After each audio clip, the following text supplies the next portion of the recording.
Struggling with the magnifier in Windows 11? In this quick tutorial, I'll show you how to turn it off easily.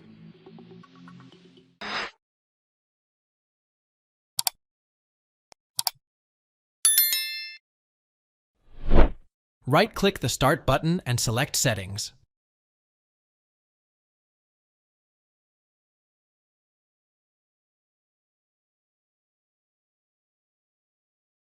In the Settings menu, select Accessibility from the left panel.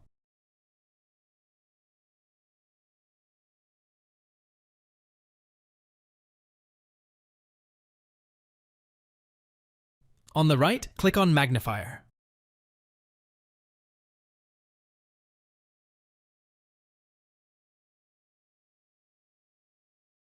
Use the toggle to turn the magnifier on or off.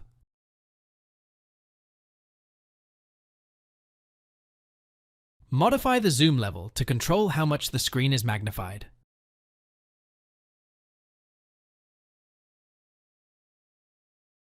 Adjust the zoom increment to change the step size for zooming in or out.